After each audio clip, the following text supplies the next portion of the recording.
Study IQ IAS, अब तैयारी हुई अफोर्डेबल।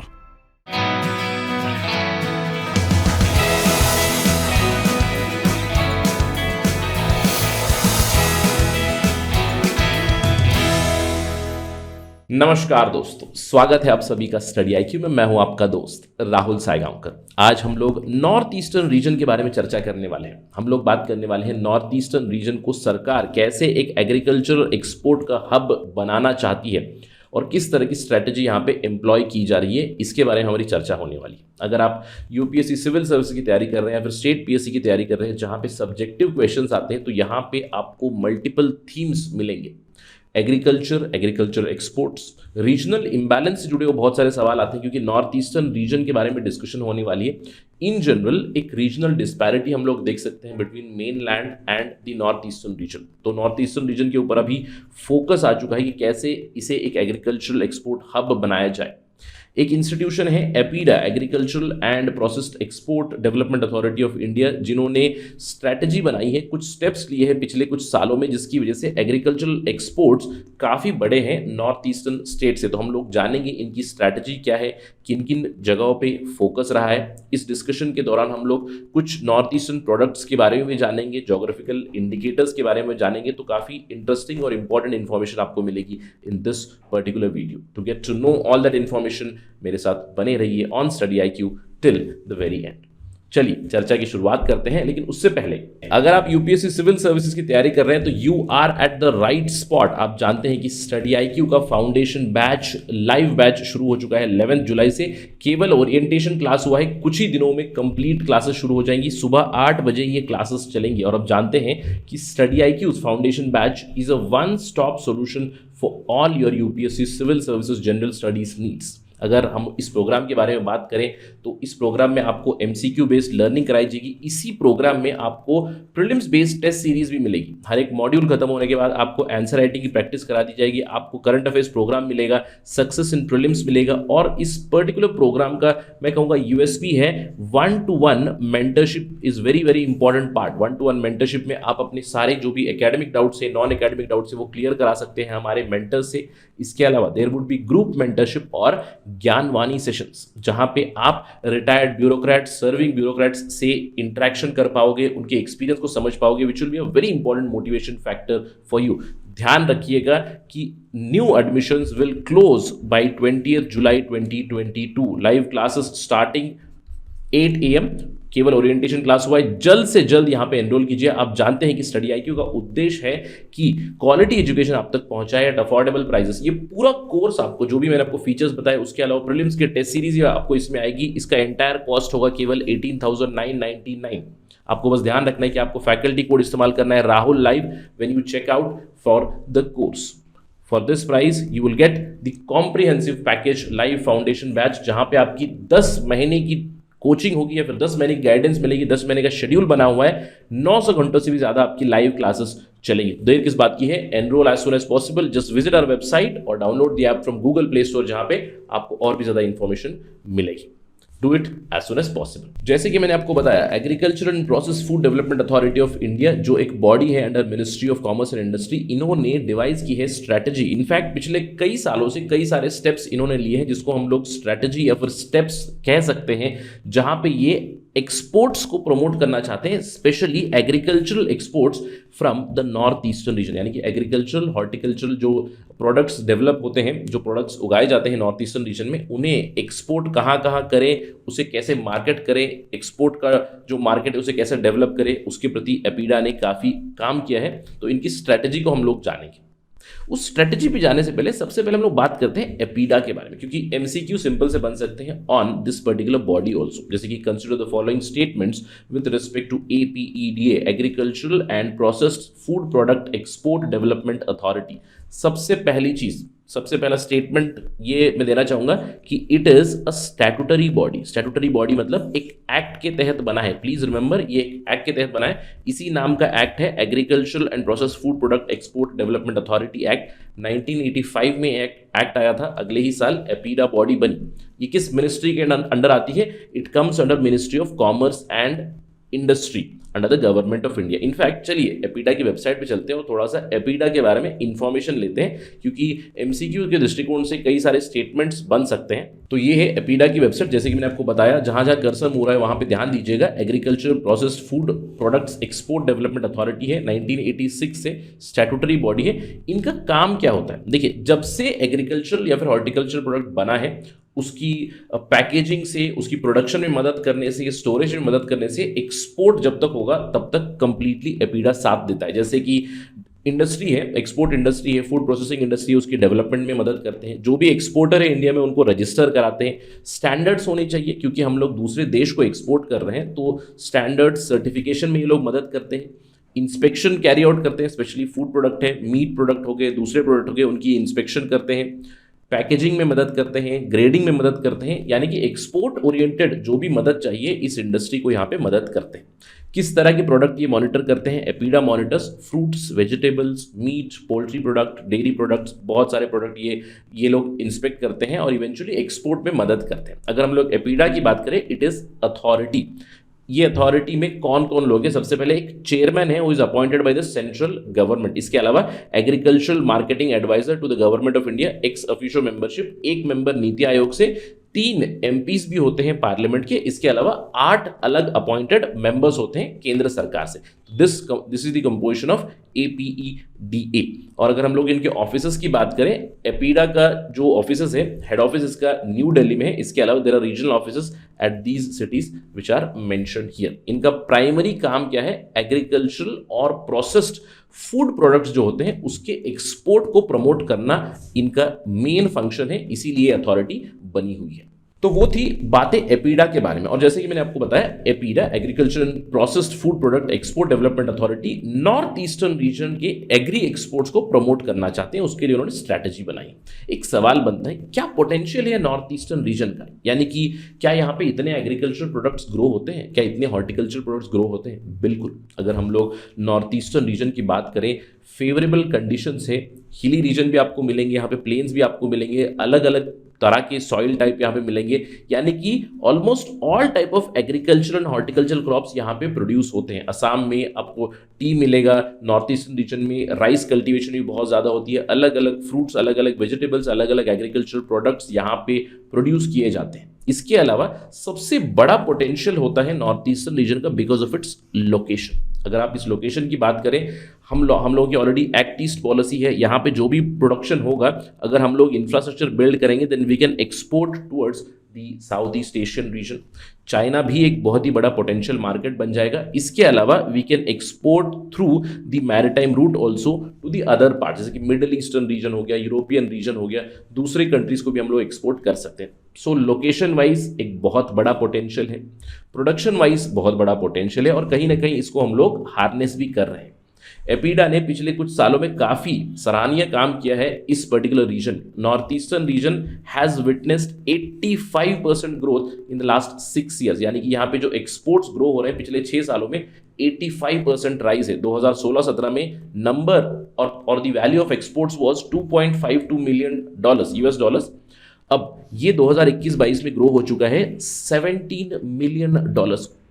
अलग अलग जगह पे हम लोगों ने एक्सपोर्ट किया है। नेबरिंग कंट्रीज जैसे कि बांग्लादेश हो गया, भूटान हो गया, यहाँ पे मेजर एक्सपोर्ट्स गए हैं नॉर्थ ईस्टर्न रीजन से। इसके अलावा मिडिल ईस्टर्न कंट्रीज को हम लोगों ने एक्सपोर्ट किया है, यूके को किया है, यूरोपियन कंट्रीज को एक्सपोर्ट किया है, और भी मार्केट्स हम लोग एक्सप्लोर कर रहे हैं। यानी कि focus on north eastern region बहुत जरूरी है, and this does make sense. जो एपीडा ने स्ट्रैटेजी बनाई है, इट मेक्स सेंस।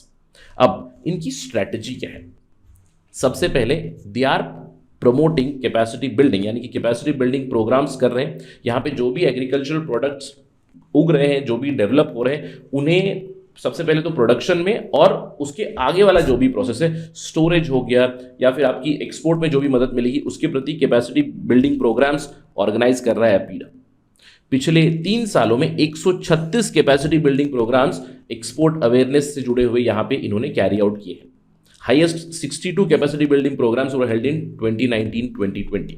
हाल ही में एपीडा ने एक MOU मेमोरेंडम ऑफ अंडरस्टैंडिंग भी साइन किया है असम एग्रीकल्चर यूनिवर्सिटी जो जोरहाट में है उनके साथ for conducting various training programmes pre harvest training programmes, post harvest management, research activities, इन सब से जुड़े हुए सारे इनिशिएटिव्स अभी आएंगे in the north eastern region. यानी कि कैपेसिटी बिल्डिंग एक बहुत ही इंपॉर्टेंट इनकी स्ट्रैटेजी है, which does make sense, it is very much needed in the north eastern region.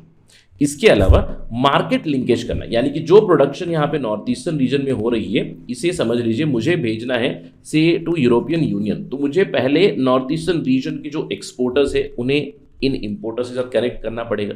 तो कनेक्ट करने के लिए एक भरोसा डेवलप होना चाहिए। तो यहाँ पे एपीडा काम कर रहा है कि वही भरोसा डेवलप हो।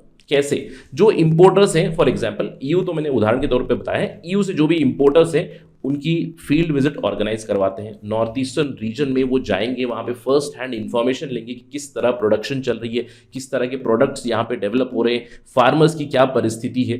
तो अलग अलग जगह से इन्होंने फील्ड विजिट ऑर्गेनाइज किए हुए थे। इंपोर्टर्स मिडल ईस्ट से हो गए, ईस्टर्न कंट्री से, यूरोपियन नेशन से यहाँ पे बुलाए गए ताकि फार्मर्स से डायरेक्टली फर्स्ट हैंड इंफॉर्मेशन मिले।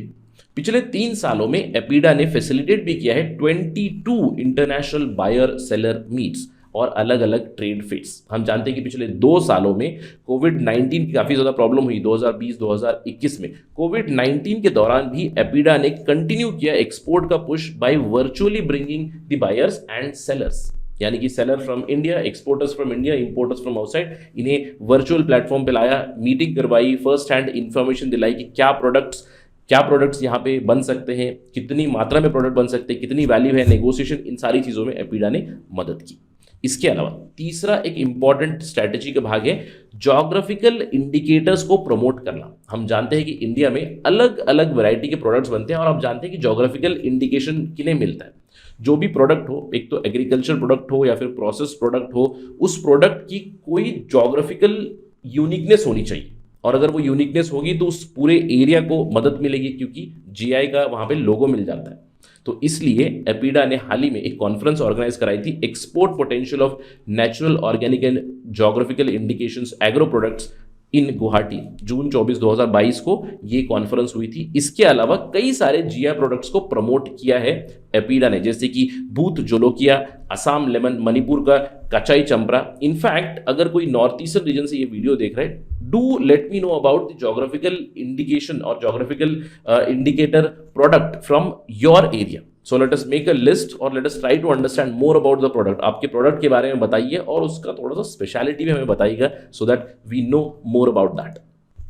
इसके अलावा चौथा पॉइंटर है स्ट्रेटजी का ब्रांडिंग एंड क्वालिटी चेक। ये बहुत ज़रूरी चीज़ है क्योंकि अगर हम लोग यूरोपियन यूनियन को, यूके को प्रोडक्ट्स भेज रहे हैं तो उनकी जो फाइटो सैनिटरी मेजर्स है, रिक्वायरमेंट्स है, वो काफ़ी ज़्यादा है और यहाँ पे एपीडा काफ़ी मदद कर रहा है ब्रांडिंग के लिए और क्वालिटी चेक के लिए। देखिए, जो भी प्रोडक्ट प्रोड्यूस हो रहा है नॉर्थ ईस्टर्न रीजन में, अगर ब्रांड नहीं करेंगे तो वो कैसे पहुंचेगा विश्व में दूसरी जगहों पे, उसके लिए मदद कर रहा है एपीडा।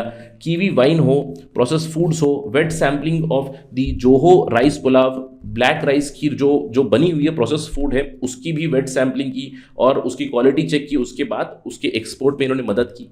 इसके अलावा हाल ही में एपीडा ने फैसिलिटेट किया एक workshop for food quality and safety management for export of processed food products, 2 जगह पे नॉर्थ ईस्टर्न रीजन में। एक है रीबॉय मेघालय में हाल ही में हुआ, इसके अलावा डिब्रूगढ़ असम में भी ये वर्कशॉप कंडक्ट किया गया था कि जो भी प्रोडक्ट आप प्रोड्यूस कर रहे हो, क्वालिटी प्रोडक्ट होना चाहिए और अच्छे से पैक होना चाहिए, अच्छे से ग्रेड होना चाहिए, सारी सेफ्टी मेजर्स वहाँ पे फुलफिल होनी चाहिए। उसके बाद एक्सपोर्ट जब यहाँ से हो तो वहाँ पे रिजेक्ट ना हो, इसके लिए एपीडा काफ़ी मदद कर रहा है। इसके अलावा नए प्रोडक्ट्स, नए मार्केट्स हम लोग एक्सप्लोर करें, यानी कि नए प्रोडक्ट्स नए मार्केट्स को भेजेंगे तभी हमारा बिजनेस और भी बढ़ेगा। और यहाँ पे एपीडा की इंटरवेंशन की वजह से फर्स्ट टाइम त्रिपुरा का जैकफ्रूट एक्सपोर्ट किया गया टू लंदन। नागालैंड का किंग चिली जो है, it was exported again to London. ये दोनों चीज़ें फर्स्ट टाइम हुई। इसके अलावा असम का एक लोकल फ्रूट है लेटेकू, इसको बर्मीज ग्रेप भी कहते हैं, इसको एक्सपोर्ट किया गया टू दुबई। असम के जो बीटल लीव्स है उन्हें भी एक्सपोर्ट किया गया यूरोप के भागों को, यूके को भी गया, लंदन को भी ये गया। तो कई सारे नए प्रोडक्ट्स, नए लोकेशन, नए मार्केट्स हम लोग एक्सप्लोर कर रहे हैं। वहाँ पे बहुत सारे प्रोडक्ट्स हम लोगों ने भेजा, again because of the APEDA's intervention. In fact अभी रिसेंट टाइम्स में APEDA has organised a training programme for promotion of organic pork. आप जानते हैं कि Sikkim is the first organic state, और ऑर्गेनिक पोर्क एक्सपोर्ट करने के लिए यहाँ पे ट्रेनिंग प्रोग्राम्स हुए, ऑर्गेनिक सर्टिफिकेशन मिलेगा इन्हें, और they can now export organic pork to the other markets, and we do know that pork has huge demand in the other countries, right. So ये है स्ट्रैटेजी, ये है सारे स्टेप जो पिछले कुछ सालों में, मैं कहूँगा प्रिडोमिनेटली पिछले 3 से 4 सालों में एपीडा ने लिए हैं, जिसकी वजह से 85% एक्सपोर्ट्स ग्रो हुए हैं नॉर्थ ईस्टर्न रीजन में, which is a very good news. हम सब के सामने एक सवाल रह जाते हैं, इज इट इनफ? देखिए, एक शुरुआत तो हो चुकी है, आगाज हो चुका है, लेकिन आगे और भी बहुत सी चीज़ें बाकी हैं। अगर हम लोग इस चीज के ऊपर रुक गए कि 85% ग्रोथ हुआ है पिछले 6 सालों में, एक मैक्रो लेवल पे इस डेटा को हम लोग डाइसेक्ट करेंगे तो हमें पता चलेगा कि मियर 1 to 2% एग्रीकल्चरल आउटपुट जो नॉर्थ ईस्टर्न रीजन से निकला है वो एक्सपोर्ट हुआ है। यानी कि अभी भी 98% ऑफ एग्रीकल्चर प्रोडक्ट्स हैं जो हम लोग एक्सप्लोर कर सकते हैं। अब ऐसा नहीं कि डोमेस्टिक कंजम्पशन नहीं है, डोमेस्टिक कंजम्पशन भी है, बट हम लोग एग्रीकल्चरल आउटपुट जो निकला है उसको और भी ज़्यादा मात्रा में एक्सपोर्ट कर सकते हैं। Right now the number is only $17 million, which is actually minuscule. Although पिछले 6 सालों में काफ़ी डेवलपमेंट है, बट इस नंबर को हम लोग और भी बढ़ा सकते हैं, और यहाँ पे एपीडा का रोल तो रहेगा ही रहेगा, लेकिन एपीडा के साथ सरकार का भी रोल रहेगा। क्यों? क्योंकि north eastern region it still suffers from a lot of issues.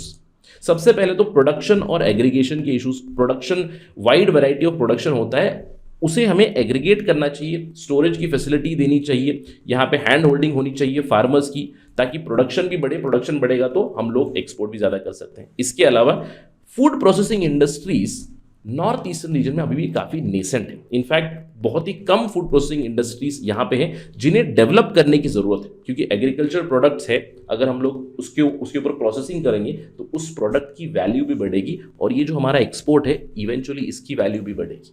और आप जानते हैं कि in general north eastern region has connectivity issues. जैसे कि मैंने बताया कि there is a regional disparity between the mainland and north eastern region.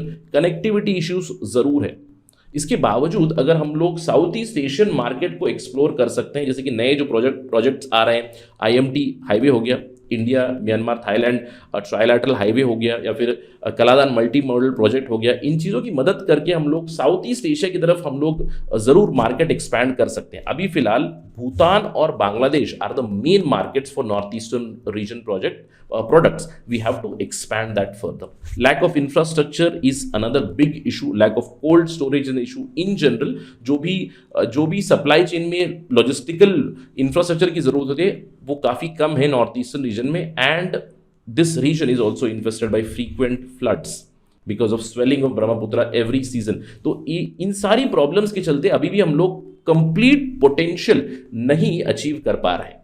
तो आने वाले समय में और भी बहुत कुछ करने की जरूरत है। जैसे कि मैंने आपको बताया, एपीडा का तो एक योगदान रहना ही चाहिए, इसके अलावा सरकार को भी इन चीज़ों के ऊपर फोकस करना चाहिए, रिक्विजिट इंफ्रास्ट्रक्चर देनी चाहिए। सारी चीज़ें जो इश्यूज यहाँ पे हाईलाइट की गई है, अगर वो रिजॉल्व होंगे then the north eastern region will be much more affluent economically, exports भी बढ़ेंगे, वहाँ पे इनकम भी बढ़ेगी, लिविंग स्टैंडर्ड्स भी बढ़ जाएंगे north east region. Let us hope that this happens in very short time. अगर इस चीज़ के प्रति कोई डेवलपमेंट होगी, कोई अपडेट होगा, कोई न्यूज़ आएगी तो हम लोग जरूर चर्चा करेंगे on study IQ। But that is it right now in this particular video. Thank you for watching this video. अगर आपको ये वीडियो पसंद आई, you can always follow me on my social media handle @RahulSai222। मेरा Facebook, Instagram और Telegram channel का ID same है।